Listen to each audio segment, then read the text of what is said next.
Hello friends, હું કલારા મોલિયા સુરતથી cooking studio by કલામાં તમારું સ્વાગત કરું છું. આજે આપણે જોઈશું ભરેલા ભીંડાનું શાક, એ પણ ભીંડો ભર્યા વગર. હા, તમે સાચું જ સાંભળ્યું છે.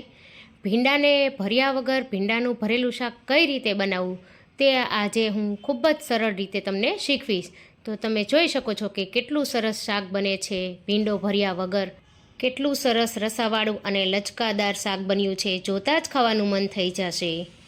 તો આવી સરસ રેસીપી જોવા માટે મારા વિડીયોને પૂરો જોજો. તો ચાલો જોઈ લઈએ રેસીપી. પણ એ પહેલાં જો હજી સુધી તમે મારી ચેનલને સબસ્ક્રાઈબ ના કરી હોય તો સબસ્ક્રાઈબ કરી લેજો અને બેલ આઇકન પર બટન દબાવી દેજો, જેથી મારા નવા વિડીયોની નોટિફિકેશન તમને મળતી રહે. તો ચાલો જોઈ લઈએ રેસીપી. તો મેં અહીંયા 250 ગ્રામ જેટલો આશરે ભીંડો લઈ લીધો છે. તો તેને આપણે આગળ પાછળના ભાગ કાપી નાખશું.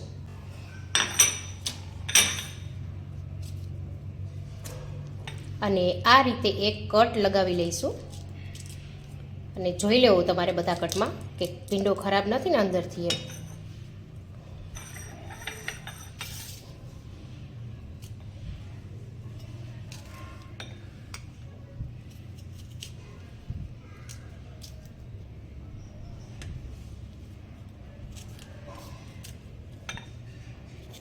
આ રીતે આપણે બધા જ ભીંડામાં કટ લગાવી લઈશું એક એક. અને જો ભીંડો મોટો હોય આ રીતે લાંબી ચીર હોય તો તેના આપણે 2 ટુકડા કરી લેવાના છે. તો આ જ રીતે આપણે બધા જ ભીંડાને સુધારી લેવાનો છે.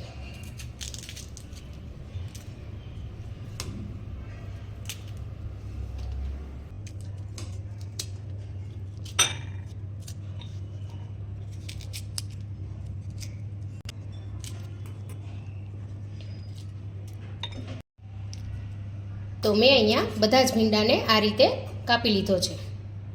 તો હવે મેં અહીંયા એક પેનમાં થોડું તેલ લઈ લીધું છે ભીંડાને તળવા માટે.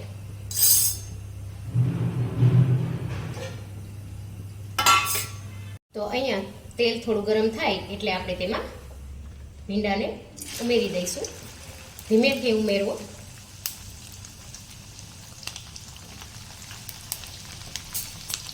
આપણે તેને 2 ભાગમાં તળી લઈશું. તમે જોઈ શકો છો કે ભીંડો તેલ ખૂબ જ સરસ આવી ગયું છે, એટલે સરસ તળાઈ જશે. અને આ પ્રોસેસથી એકદમ ઝડપથી આપણે ભરેલા ભીંડાનું જે ટેસ્ટ આવે એવું જ શાક બનશે. મારે જ્યારે ઉતાવળ હોય અને ફટાફટથી બનાવવું હોય તો હું આ જ રીતે બનાવું છું, જેથી કરીને આપણને ભરેલા ભીંડાનો સ્વાદ પણ આવે અને સરળતાથી બની પણ જાય. તો તમે પણ એકવાર આ રીતથી ટ્રાય કરજો. તો તમે જોઈ શકો છો કે ઉપર થોડું આ રીતે કલર ચેન્જ થઈ ગયો છે. તો આપણે તેને ત્યાં સુધી જ તળવાનો છે. તો હવે આપણે તેને કાઢી લઈશું.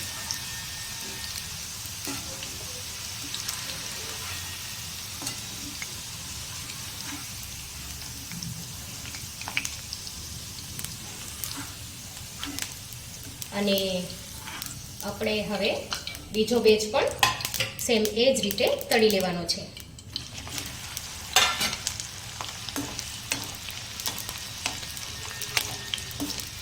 ગેસની ફ્લેમ અહીંયા મીડિયમ રાખવાની છે. ખૂબ જ સરળતાથી ફટાફટ ખાલી આપણો ભીંડો આ 5 મિનિટમાં જ તળાઈને તૈયાર થઈ જશે. તળવામાં પણ વધારે વાર લાગતી નથી. આપણે જે કાપા મૂક્યા છે તેનાથી ખૂબ જ સરસ અંદર સુધી તેની એર જતી રહેશે અને સરસ તળાઈ જશે. આ રીતે સતત ચલાવતા રહેવું, જેથી બધી બાજુથી સારી રીતે થઈ જાય.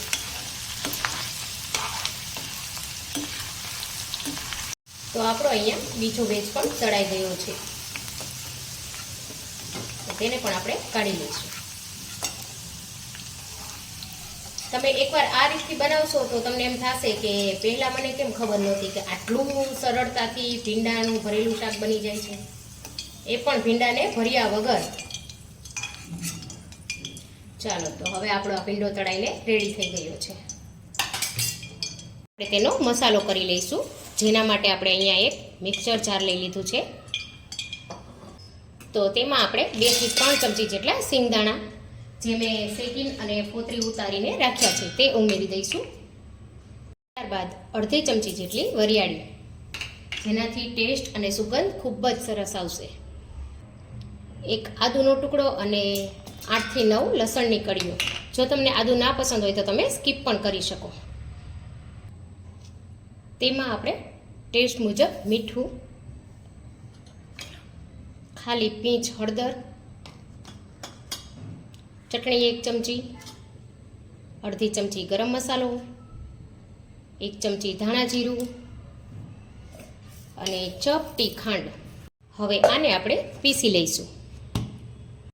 આને મેં ચાલુ બંધ કરીને પીસી લીધું છે. તો તમે જોઈ શકો છો ટેક્સચર આ રીતનું કણીદાર આવ્યું છે. આને આપણે ચાલુ બંધ કરીને જ પીસવાનું છે, નહીતર એકદમ પીસાઈ જશે તો ટેસ્ટ સારો કરકરો નહીં આવે. હવે તેમાં 2 ચમચી જેટલો શેકેલો ચણાનો લોટ પણ ઉમેરી દઈશું. આ બધી વસ્તુને આપણે એક ડીશમાં કાઢી અને સારી રીતે મિક્સ કરી લેવાની છે.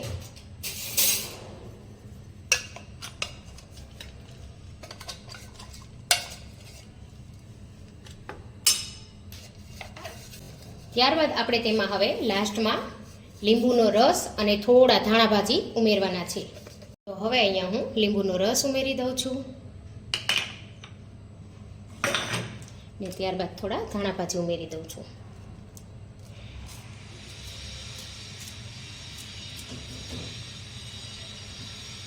અને ત્યારબાદ આપણે તેમાં ખાલી અડધી ચમચી જેટલું ઓઇલ ઉમેરી દેવાનું છે, જેથી મસાલો આપણો છૂટો ના પડે અને સરસ એકરસ થઈ જાય.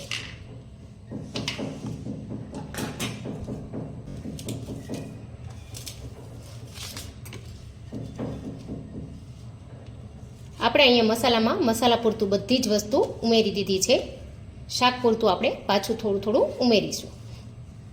અહીંયા આપણો મસાલો ટેસ્ટી થઈ જાય એટલું જ આપણે ઉમેર્યું છે. તો તમે જોઈ શકો છો કે મસાલો કેટલો સરસ બની ગયો છે.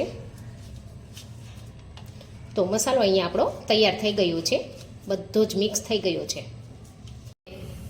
જે પેનમાં ભીંડો તળ્યો હતો તેમાંથી થોડું તેલ કાઢી લીધું છે અને 3-4 ચમચી જેટલું તેલ રહેવા દીધું છે.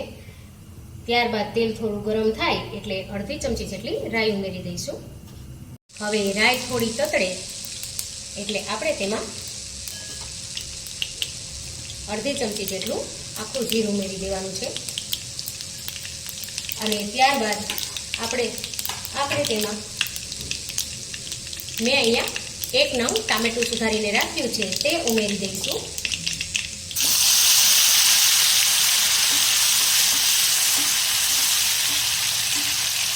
આપણે ટામેટાને થોડું સોફ્ટ થવા દેવાનું છે. અહીંયા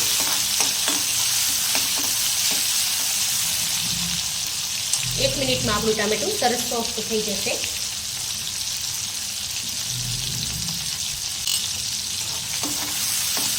તો તમે જોઈ શકો છો કે આપણું ટામેટું ખૂબ જ સરસ સોફ્ટ થઈ ગયું છે. તો આપણે તેમાં તળેલો ભીંડો જે હતો તે ઉમેરી દઈશું અને સારી રીતે આપણે તેને મિક્સ કરી લઈશું. હવે મિક્સ થઈ જાય એટલે તેમાં બિલકુલ થોડું પાણી ઉમેરી અને ત્યારબાદ ઉપર આ રીતે કોઈ થાળી કે ડીશ ઢાંકી તેમાં આપણે આ રીતે પાણી ઉમેરી ઉપર રાખી દેવાનું છે 5 મિનિટ માટે. હવે 5 મિનિટ થઈ ગઈ છે તો આપણે થાળી ઉચકાવીને જોઈ લઈશું કે ભીંડાનો કલર પણ ધીમે ધીમે ખૂબ જ સરસ ચેન્જ થઈ ગયો છે. તો આ પાણી આપણે આમાં જ ઉમેરી દેવાનું છે. તો હવે આપણે આમાં મસાલા કરી લઈએ. તો તેમાં મેં ખાલી ચપટી હળદર નાખું છું, ધાણા જીરું, ગરમ મસાલો, સ્વાદ અનુસાર ભીંડા પૂરતું જ મીઠું નાખવાનું છે, કેમ કે આપણે મસાલામાં પણ મીઠું ઉમેર્યું છે. અને 1 ચમચી જેટલું લાલ મરચું. ત્યારબાદ આ બધું સારી રીતે મિક્સ કરી લઈશું. તમે જોઈ શકશો કે કેટલું સરસ એમનેમ જ લાગી રહ્યું છે, આમનેમ જ ખાવાનું મન થાય તેવું છે.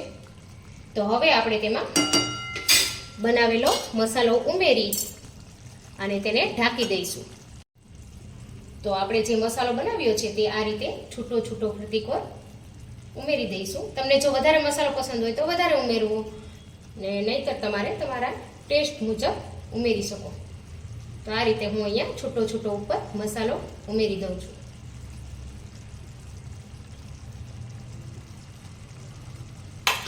અને હવે આપણે ઢાંકીને 2 મિનિટ સુધી ખાલી રહેવા દઈશું, જેથી કરી આપણો મસાલો સરસ ચડી જાય. અને મારે અહીંયા થોડો મસાલો વધ્યો છે, તો આ મસાલાને હું કોઈ પણ શાક પાછું બનાવવું હોય ત્યારે યુઝમાં લઈ શકું છું. આ મસાલાને સરગવામાં નાખો તો પણ ટેસ્ટ ખૂબ જ સરસ આવે છે. સરગવાનું શાક ફટાફટથી બની જાય છે. તો અહીંયા હવે આપણે જોઈ લઈશું. તો તમે જોઈ શકો છો કે ભીંડાના શાકમાં મસાલો કેટલો સરસ આ રીતે ચડી ગયો છે અને શાક પણ એકદમ યમી દેખાઈ રહ્યું છે. તો આ શાક જોઈને કોઈ એમ નહીં કે તમે ભીંડાને ભર્યો નથી અને બનાવ્યું છે. તો તમે જોઈ શકો છો કે શાક કેટલું સરસ દેખાઈ રહ્યું છે આ રીતે. તો તમે જોઈ શકો છો કે ભીંડાને ભર્યા વગર પણ ભીંડાનું શાક આટલું સરસ યમી બન્યું છે અને તેલ પણ સરસ છૂટું પડી ગયું છે આ રીતે. તો તૈયાર છે ભરેલા ભીંડાનું શાક ભીંડો ભર્યા વગર. તો હવે શાકને આપણે એક બોલમાં કાઢી લઈશું. તો તમે જોઈ શકો છો કે આપણું શાક કેટલું યમી દેખાઈ રહ્યું છે.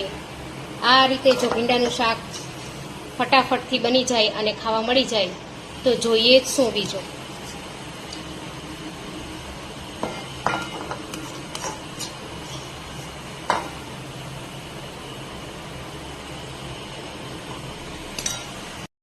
તો સરસ મજાનું તૈયાર છે ભરેલા ભીંડાનું શાક, એ પણ ભીંડો ભર્યા વગર.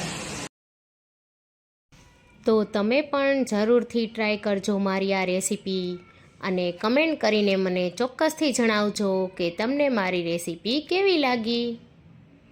તો મળીએ નવી રેસીપી સાથે.